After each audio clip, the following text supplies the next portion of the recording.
दोस्तों यूट्यूब के चैनल में आपका स्वागत है। कुछ टेक्निकल प्रॉब्लम के कारण जो है वीडियोज़ कुछ कट गया है। चलिए उसको फिर मैं जो है कंटिन्यू कर रहा हूँ, आप मिलान कर लीजिएगा। तो स्पेस एक्स के बारे में बता रहे थे। स्पेस एक्स क्या है? तो स्पेस एक्स जो है अमेरिकी की एक निजी अंतरिक्ष एजेंसी है जिसकी स्थापना एलोन मस्क किया है दोस्तों। आगे हम लोग चलते हैं। भारत ने कोरोना वायरस का गलत प्रचार को रोकने के लिए कौन सा चैटबॉट को लॉन्च किया है? माई गोव कोरोना हेल्प डेस्क को लॉन्च किया है दोस्तों। अंतर्राष्ट्रीय पर्सनल मतलब वर्ल्ड हैप्पीनेस डे कब मनाया जाता है? तो 20 मार्च को मनाया जाता है। प्रदीप कुमार जिसका हाल ही में निधन हुआ था, प्रसिद्ध थे, तो प्रसिद्ध एक फुटबॉलर थे दोस्तों। इन्होंने एशियन गेम में गोल्ड, अर्जुन अवार्ड, पद्मश्री जैसे पुरस्कार को जीता है। एडीबी ये भी काफ़ी अभी चर्चा में रहा है। कोरोना की महामारी जब से फैली तो एडीबी, वर्ल्ड बैंक, आईएमएफ वगैरह ये सभी अंतर्राष्ट्रीय संस्था काफ़ी चर्चा में रह रही है। तो आप कोशिश करें वर्ल्ड बैंक के बारे में अच्छी तरह से जान लें, आईएमएफ के बारे में अच्छी तरह से जान लें, ठीक ना। और एडीबी के बारे में तो मैं अभी बता रहा हूँ। एडीबी जो है एशियन डेवलपमेंट बैंक है, मतलब ये एशियाई देश को जो है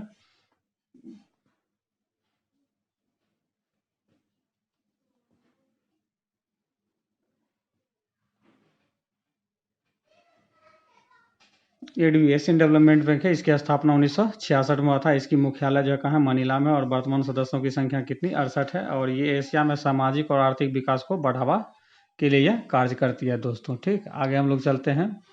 अगला क्वेश्चन है विश्व गौरैया दिवस। ये अभी मतलब विलुप्त होने के कगार पर है, इसीलिए उस इसकी स्मृति के लिए जो है 20 मार्च को विश्व गौरैया दिवस मनाया जाता है। और इसकी शुरुआत जो है नेचर फॉर ईवर सोसाइटी एनएफएस किया था। और एनएफएस के संस्थापक जो थे मोहम्मद दिलावर थे दोस्तों। अगला क्वेश्चन वेरी वेरी इंपॉर्टेंट है दोस्तों। अंतर्राष्ट्रीय वन दिवस जो है कब मनाया गया? तो 21 मार्च को मनाया गया। और अब की बार इस वर्ष थीम क्या थी? तो वन और जैव विविधता अब की बार जो है इसकी थीम है। तो दोस्तों दोनों चीज़ याद रखना। अभी ज़्यादातर क्वेश्चन का ट्रेंड में थीम ही पूछा जाता है, तो कोशिश कीजिए इसको याद रखने का। अगला हम लोग क्वेश्चन चलते हैं। सत्यरूप सिद्धांत ये काफ़ी फेमस व्यक्ति रहा है, इसका भी काफ़ी ज़्यादा चर्चा रही है। तो ये कौन है अब जान लेते हैं। सत्यरूप सिद्धांत ये एक व्यक्ति का नाम है। और कैसे व्यक्ति? तो यह है भारतीय पर्वतारोही है जो हाल ही में लिम्का बुक में जो अपना रिकॉर्ड को शामिल किया है दोस्तों। तो ये काफ़ी ज़्यादा रिकॉर्ड बनाया हुआ है। ये विश्व के 7 महाद्वीप के सबसे ऊंची ज्वालामुखी पर चढ़ने का रिकॉर्ड बनाया। और इसके अलावा यह जो है Guinness book of records, India book of record, British book of record और चैंपियन बुक ऑफ रिकॉर्ड में अपना यह नाम हासिल कर चुका है दोस्तों। तो रिकॉर्ड में सबसे ज़्यादा जो इम्पोर्टेंट रिकॉर्ड होता है वह गिनीज बुक होता है।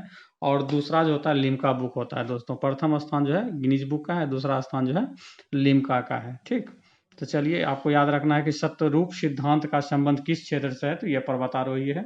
और हाल ही में जो है ज्वालामुखी की सबसे ऊंची चोटी पर चढ़ने का रिकॉर्ड बनाया है, जिसके कारण इसे लिम्का बुक में शामिल किया गया है दोस्तों। आगे हम लोग चलते हैं।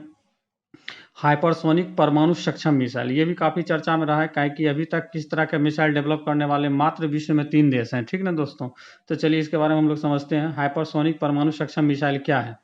तो ये ग्लाइड व्हीकल ध्वनि से 5 गुना तेज चल सकता है ये मिसाइल। ठीक, उसके बाद इस मिसाइल का प्रेक्षक बग मतलब जिस पथ पे ये चलता है उसे किसी भी रडार से सेट मतलब ट्रेस नहीं किया जा सकता, उसका पथ को पता नहीं लगाया जा सकता है। दूसरा है इसका प्रेक्षक वक्र जो होता है पृथ्वी से हमेशा 40 से 100 किलोमीटर हमेशा ऊपर ही होता है, जिसके कारण इसे ट्रेस करना बहुत मुश्किल होता है। और इस तरह का मिसाइल डेवलप करने वाले विश्व के मात्र 3 देश हैं। पहला है चाइना, दूसरा रूस है और तीसरा अमेरिका है दोस्तों। तो आपको इसमें देखिए इसमें पूछने की क्या संभावना ये आप जान जाइए। हाइपरसोनिक परमाणु सक्षम मिसाइल ये क्या है? तो ये आपको जब पूछेगा तो ये ग्लाइड व्हीकल मिसाइल है जो ग्लाइड व्हीकल ध्वनि से भी 5 गुना तेज चलने वाली मिसाइल है दोस्तों। ठीक, और ये इसमें है। उसके बाद कितने देश डेवलप किया है ये आप इसमें याद रख सकते हैं। वेरी वेरी इंपॉर्टेंट, ये भी काफ़ी चर्चा में रहा है। विश्व खुशहाली सूचकांक वर्ल्ड हैप्पीनेस इंडेक्स, इसमें प्रथम स्थान जो है पुनः फिनलैंड को ही प्राप्त हुआ। पिछले साल भी फिनलैंड ही था। सेकंड स्थान डेनमार्क हुआ। और भारत को रैंक अब की बार इसमें कितना मिला? 144वां है, जो काफ़ी खराब स्थिति में है दोस्तों। चलिए अगला हम लोग चलते हैं। विश्व प्रसन्नता दिवस पीछे भी हम बताए थे और अभी भी हम बता रहे हैं कि 20 मार्च को मनाया गया था। और इसकी थीम वहाँ पे थीम मैं नहीं लिखा था, यहाँ पे थीम लिखा हूँ हैप्पीनेस फॉर ऑल टुगेदर, इसका जो है थीम है, याद रखिएगा। विश्व मौसम विज्ञान दिवस कब मनाया जाता है? 23 मार्च को मनाया जाता है। और यह जो है विश्व मौसम विज्ञान दिवस जो है 23 मार्च को मनाया जाता है। थीम जो है क्लाइमेट एंड वाटर है दोस्तों, इसको याद रखिएगा। तो विश्व मौसम विज्ञान संगठन की स्थापना 23 मार्च 1950 ईस्वी को हुआ था, और ये जो संयुक्त राष्ट्र संघ की एक विशेष एजेंसी है दोस्तों, और इसकी मुख्यालय कहाँ है? जेनेवा में, और वर्तमान में सदस्य देशों की संख्या कितनी? 191 है, और इसका मुख्य कार्य जो है मौसम, जलवायु और जल संसाधन पर रिसर्च करता है दोस्तों। चलिए आगे हम लोग चलते हैं। विश्व जल दिवस वेरी वेरी इंपॉर्टेंट। इस पेज में सभी क्वेश्चन लगभग इंपॉर्टेंट है दोस्तों, इसको आप बारीकी से पढ़ें और इसको याद रखें, हो सके तो स्क्रीनशॉट भी ले लें, क्योंकि ये सब क्वेश्चन प्रायः जो है कंपटीशन में देखने के लिए मिल सकता है। तो विश्व जल दिवस 22 मार्च को मनाया जाता है। थीम जो है अब की बार क्या रहा है इसका? जल और जलवायु परिवर्तन इसका थीम रहा है दोस्तों। और यह पहली बार कब मनाया गया था? तो 22 मार्च 1993 को यह पहली बार मनाया गया था। चलिए एक हम ट्रेडिशनल क्वेश्चन देख लेते हैं। क्रोएशिया की राजधानी कहाँ है? जगरेब है, ठीक ना। चलिए अगला क्वेश्चन हम लोग देखते हैं। देश में लॉकडाउन की घोषणा कब की गई? तो 24 मार्च को किया गया था, और कब तक के लिए? 14 अप्रैल के लिए। दूसरी बार लॉकडाउन की घोषणा फिर कब हुआ था? 15 अप्रैल से लेकर 3 मई तक के लिए, जो अभी चालू है दोस्तों। आगे हम लोग चलते हैं कि लॉकडाउन का मतलब क्या होता है, ये देख लेते हैं। तो लॉकडाउन जो होता है एक ऐसा शब्द है जिसमें 5 या 5 से अधिक व्यक्ति को एक साथ एक स्थान पर एकत्रित होने पर प्रतिबंध लगाता है दोस्तों। लॉकडाउन जो है कलेक्टर या मुख्य चिकित्सा पदाधिकारी भी लगा सकते हैं। सीएमओ मतलब मुख्य चिकित्सा पदाधिकारी है दोस्तों। सीएमओ महामारी रोग अधिनियम 1897 के अनुसार लॉकडाउन की घोषणा कर सकता है। लॉकडाउन में आवश्यक वस्तुओं की उपलब्धता बरकरार रहती है। लॉकडाउन के दौरान पुलिस किसी भी व्यक्ति को गिरफ्तार करने की शक्ति रखता है, और इसमें किसी व्यक्ति पर मुकदमा अगर चलाना हो तो धारा 271 के तहत इस पर मुकदमा चलाया जाता है दोस्तों। अगर इसमें आपसे पूछा जाए कि लॉकडाउन में और कर्फ्यू में क्या अंतर है, तो देखिए लॉकडाउन और कर्फ्यू में लगभग समानता है, बस थोड़ी सी क्या भिन्नता है ये देख लेते हैं। इसमें जब हम बोले कि आवश्यक वस्तुओं की उपलब्धता बनी रहती है, उसमें आवश्यक वस्तुओं की उपलब्धता नहीं रहती है, ठीक ना। उसमें किसी भी प्रकार की कोई ढील नहीं दी जाती। बाकी टर्म एंड कंडीशन वही रहता है, उसमें भी 5 या 5 से अधिक व्यक्ति को एक साथ जो है जमा होने नहीं दिया जाता, उसमें भी पुलिस उसे गिरफ्तार कर सकती है। तो ये सब उसका कंडीशन है। अगला इसमें हम लोग देखते हैं सार्वजनिक सुरक्षा अधिनियम। तो ये देखिए अभी पेपर में बार बार चल रहा है राष्ट्रीय सुरक्षा कानून, ये दोनों के बारे में आप जान जाइए। राष्ट्रीय सुरक्षा कानून काफ़ी महत्वपूर्ण है, और इसी से मिलता जुलता जो है सार्वजनिक सुरक्षा अधिनियम है, और इसको हाल फिलहाल में जम्मू कश्मीर से जब अनुच्छेद 370 को हटाया जा रहा था, तो वहाँ पे सार्वजनिक सुरक्षा अधिनियम 1978 को लागू किया गया था। तो आप समझते हैं इसका क्या मतलब होता है? तो यह एक निवारक निरोध कानून है, मतलब प्रिवेंटिव डिटेंशन लॉ है, ठीक ना। यह कानून के तहत किसी भी व्यक्ति को हिरासत में ले सकते हैं जो उस राज्य को क्षति पहुंचाता है या पहुंचाने की संभावना रखता है दोस्तों, ठीक। तो ये सार्वजनिक सुरक्षा अधिनियम है। जस्ट उसी से मिलता जुलता राष्ट्रीय सुरक्षा कानून भी है, जो हाल ही में जब लॉकडाउन की बात चल रही थी, तो इसमें जो है यूपी बार बार हमेशा इसे लगाने की बात कह रही थी। चलिए अगला क्वेश्चन देखते हैं। मध्य प्रदेश राजनीतिक दृष्टिकोण से अभी काफ़ी उथल पुथल रहा था, क्योंकि वहाँ पर जो है कमलनाथ की सरकार गिर गई है, जो कांग्रेस की थी, और उसे मौका भी दिया गया था फ्लोर टेस्ट के लिए, मगर वह फ्लोर टेस्ट में सक्सेस नहीं हो सका था, जिसके कारण उसकी सरकार गिर गई है। तो मध्य प्रदेश में भी नया वर्तमान मुख्यमंत्री मतलब बने हैं शिवराज सिंह, बीजेपी तरफ से, और वहाँ पर राज्यपाल कौन है? लालजी टंडन है दोस्तों। अब आपसे पूछा जाएगा भूमि किस सूची का विषय है, तो राज सूची का विषय है दोस्तों। आगे हम लोग चलते हैं। रक्षा के क्षेत्र में प्रत्यक्ष विदेशी निवेश का हिस्सा भारत सरकार हाल ही में कितना करने की घोषणा की है, तो 100% इसमें निवेश करने की घोषणा की है दोस्तों। एबल पुरस्कार, इसके बारे में चलिए हम लोग जानते हैं। एबल पुरस्कार क्या है? तो जिस तरह से नोबेल पुरस्कार होता है, उसी तरह से एबल पुरस्कार भी है। तो एबल पुरस्कार जो है गणित के क्षेत्र में दी जाने वाली सबसे बड़ी पुरस्कार है दोस्तों।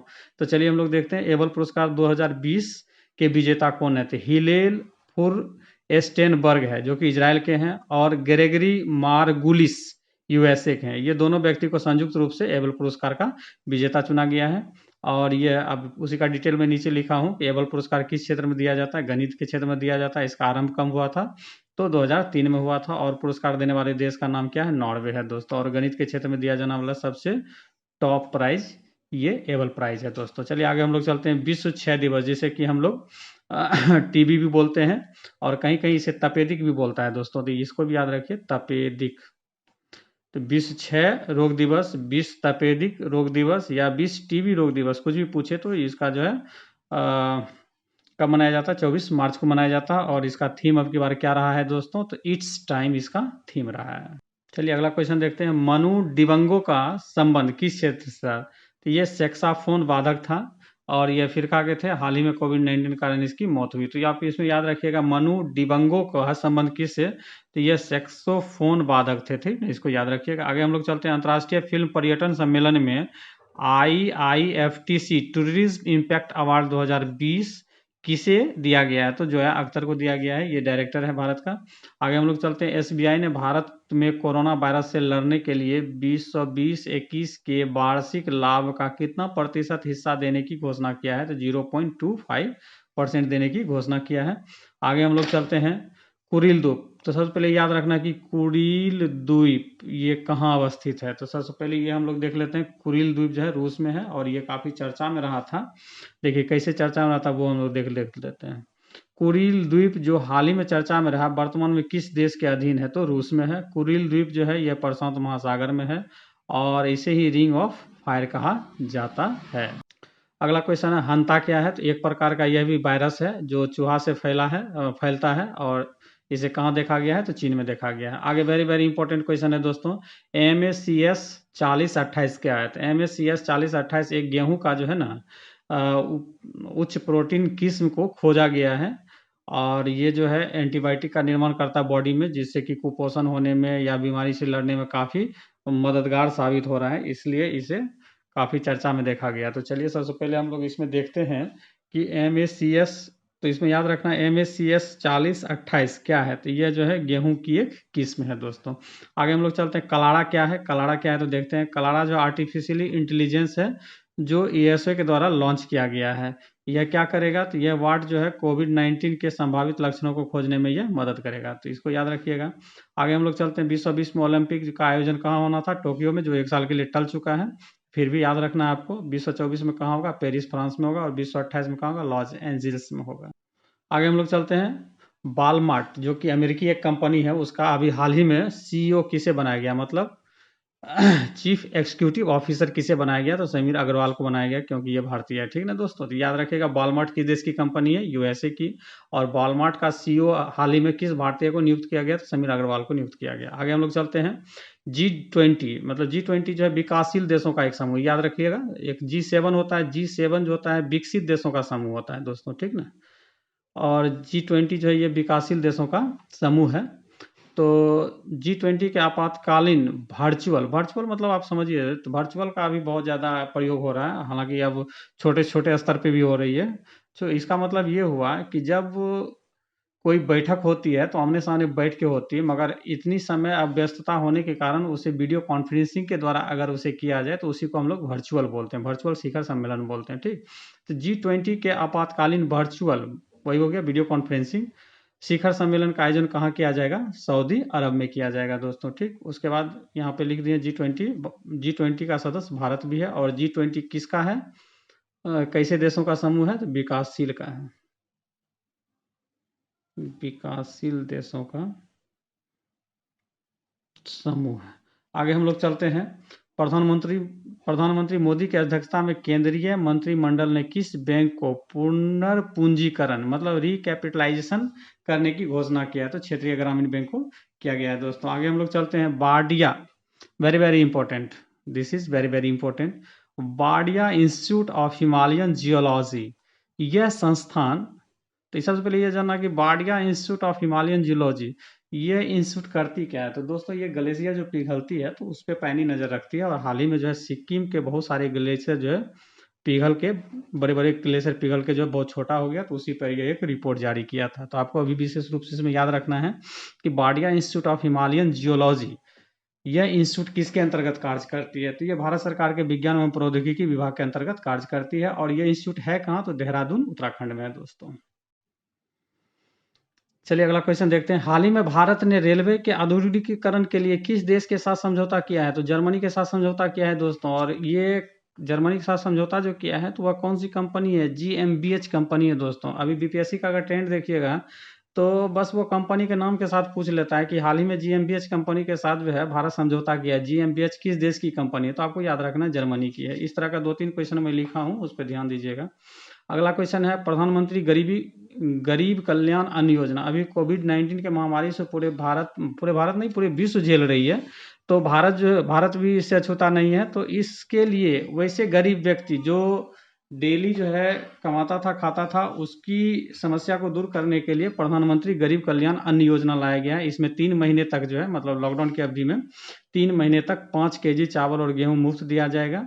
और और इस योजना के तहत जो है कोविड-19 के खिलाफ फ्रंट लाइन पर काम करने वाले, फ्रंट लाइन मतलब हो गया पुलिस, हो गया स्वास्थ्य कर्मी, हो गया ये सब लोगों को 50 लाख की बीमा को यह कवर करेगा। और इस योजना को लॉन्च क्यों किया था? वित्त मंत्री किए हैं, निर्मला सीतारमण ने।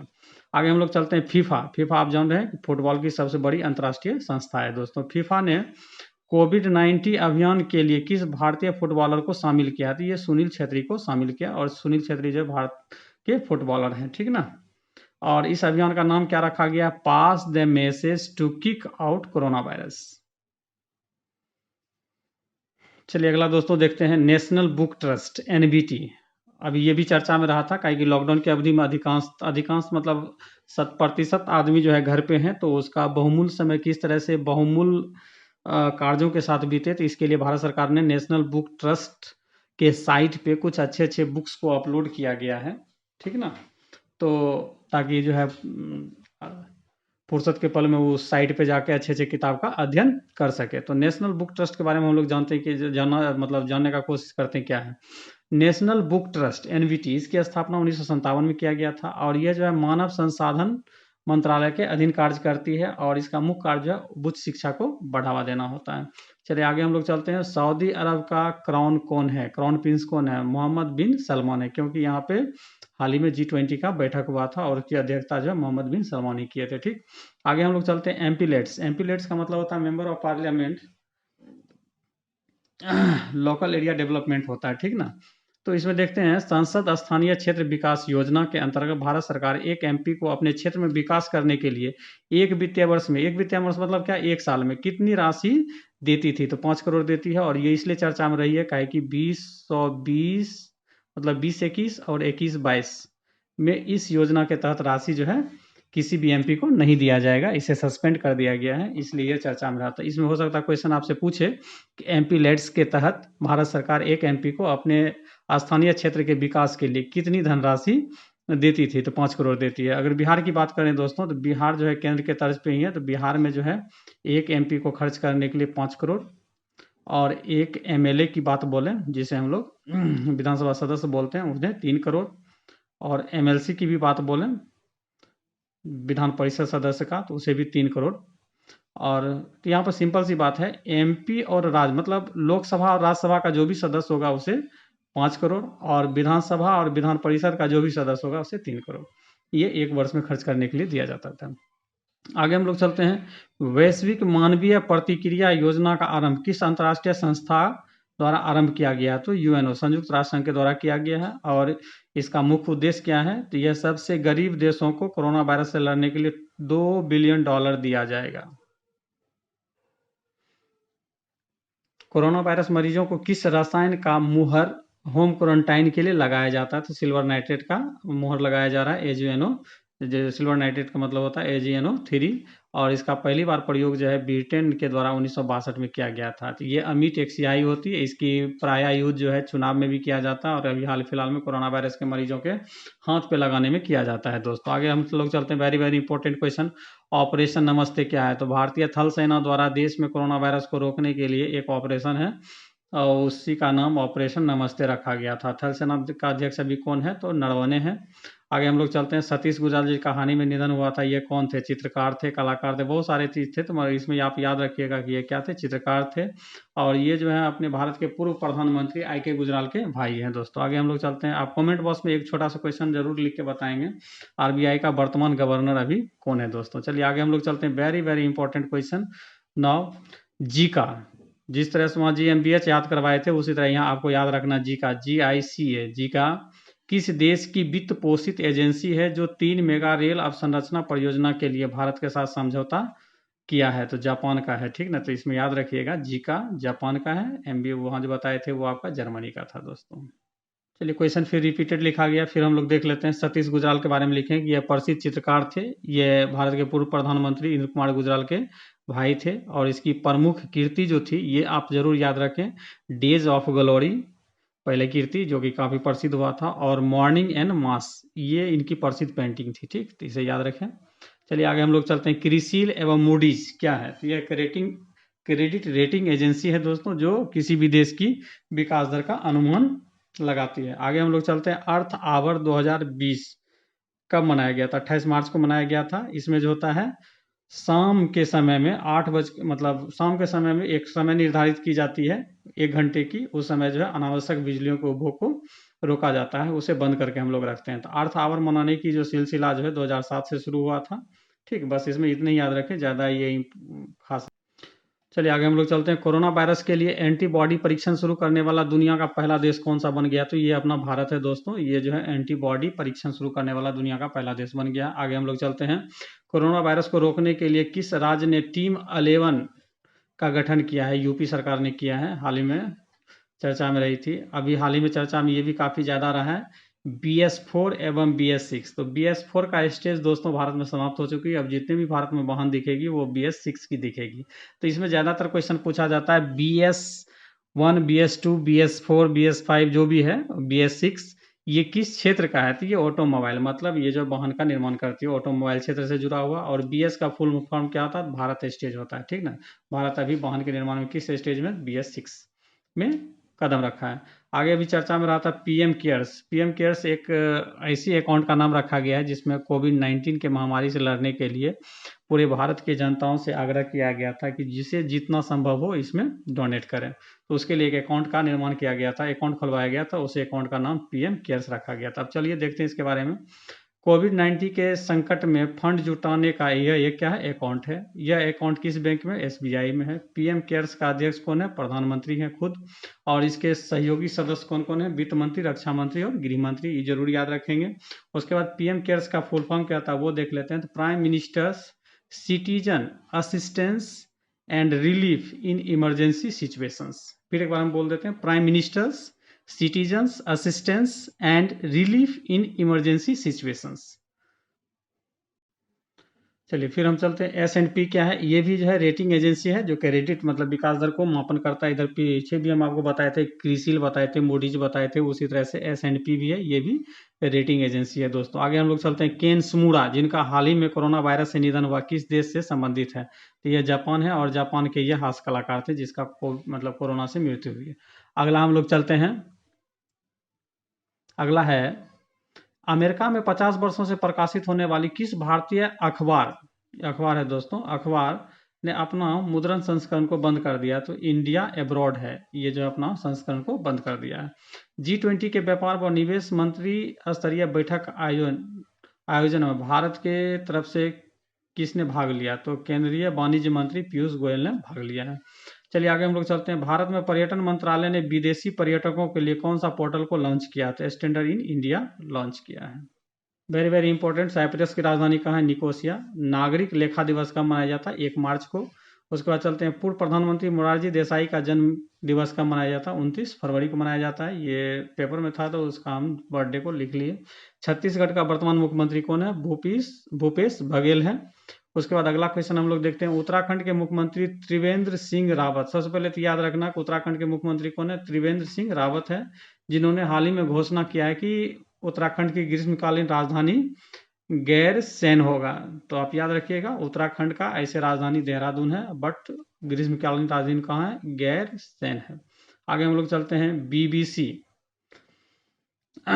BBC वर्ल्ड हिस्ट्री मैगजीन के द्वारा किस भारतीय शासक को दुनिया में सर्वकालिक सबसे महान नेता के रूप में चुना है? तो महाराजा रंजीत सिंह को चुना गया है। महाराजा रंजीत सिंह के बारे में थोड़ा सा जान लेते हैं। महाराजा रंजीत सिंह जो है सिख संप्रदाय से संबंधित थे, और सिख के सुकरचकिया मिस्र से संबंधित था, और इसका जन्म जो है गुजरांवाला में हुआ था। गुजरांवाला अभी वर्तमान में कहाँ है? पाकिस्तान में दोस्तों। आगे हम लोग चलते हैं।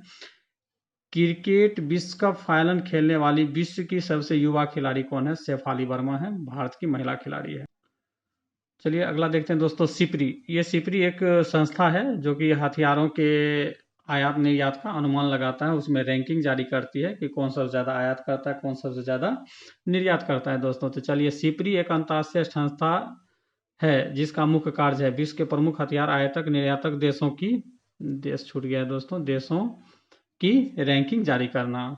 आगे हम लोग चलते हैं, वैश्विक हथियार निर्यातकों की सूची में भारत पहली बार शामिल हुआ है। मतलब भारत अभी तक जो है दूसरे देश से हथियार आयात करता था, निर्यात नहीं करता, मगर अगली बार पहली बार ये जो है निर्यात की सूची में शामिल किया गया। मतलब भारत जो है अब जो है एक्सपोर्ट भी कर रहा है दोस्तों, ठीक ना। तो इसमें रैंक कितना है, 23वां है, जबकि आयात में मतलब हथियार खरीदने में इसका जो है दूसरा स्थान है दोस्तों। आगे हम लोग चलते हैं, राष्ट्रीय 6 रेड स्कूनर चैंपियनशिप विजेता कौन है, पंकज अडवाणी।